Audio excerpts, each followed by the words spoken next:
যিনি বলেছেন উনি হয়তোবা বুঝানোর জন্য বলেছেন, উদ্দেশ্যমূলক ভাবে জীবন আমার নবীকে ছোট করেন না, এটা আমার বিশ্বাস। কারণ মুসলমান যদি কলমা পড়ে থাকে নবীকে কখনো ছোট করতে পারে? এটা নিয়ে এত মাতামাতি, এত সমালোচনা আলোচনা কেন? এগুলো 5 বছর আগের বিষয় এখন টেনে এনে মাহফিল ওনার মানুষ হচ্ছে দেখে আপনি যা তা বলবেন। আপনি ঠিকঠাক মতো আলোচনা করেন, খোদার কসম যদি 10 জনও বসে এরাই পাক্কা ইমানদার হয়ে যাবে, নামাজি হয়ে যাবে, ঠিক না? আলোচনা এমন ভাবে করেন যাতে তারা ইমানদার হয়ে যায়, নবীর ভালোবাসা অন্তরে আসে। ইত্তাকিল্লাহ ফাত্তাকুল্লাহ মাস্তাতাতুম, রু দিয়ে আল্লাহকে জিসম দিয়ে ভয় করে, এইভাবে আলোচনা করেন। বুঝি না, আমার মাথায় ঢুকে না যে আলোচনাগুলি কেমন জানি হয়ে গিয়েছে। এখন সব আলোচনা না, সব হল সমালোচনা। বিষয়টা নিয়ে অনেক আলোচনা হচ্ছে, সমালোচনা হচ্ছে। ঘেটে দেখলাম 5 বছর আগের কথা। আমি কাউকে ছোট করছি না, কখনো ছোট করার উদ্দেশ্য নাই। আমার চিন্তা হলো সব মুসলমান আমার নবীর উম্মত। আমার নবী যদি কবুল করে, আল্লাহ যদি ক্ষমা করে, আমি আপনি বলার কে? আওয়াজ দেন।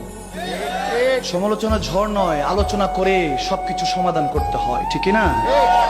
যিনি বলেছেন উনি হয়তোবা বুঝানোর জন্য বলেছেন, উদ্দেশ্যমূলক ভাবে জীবন আমার নবীকে ছোট করেন না, এটা আমার বিশ্বাস। কারণ মুসলমান যদি কলমা পড়ে থাকে নবীকে কখনো ছোট করতে পারে?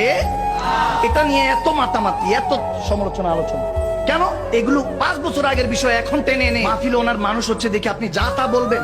আপনি ঠিকঠাক মতো আলোচনা করেন, খোদার কসম যদি 10 জনও বসে এরাই পাক্কা ইমানদার হয়ে যাবে, নামাজি হয়ে যাবে, ঠিক না? আলোচনা এমন ভাবে করেন যাতে তারা ইমানদার হয়ে যায়, নবীর ভালোবাসা অন্তরে আসে। ইত্তাকিল্লাহ ফাত্তাকুল্লাহ মাস্তাতাতুম, রু দিয়ে আল্লাহকে জিসম দিয়ে ভয় করে, এইভাবে আলোচনা করেন। বুঝি না, আমার মাথায় ঢুকে না যে আলোচনাগুলি কেমন জানি হয়ে গিয়েছে। এখন সব আলোচনা না, সব হল সমালোচনা।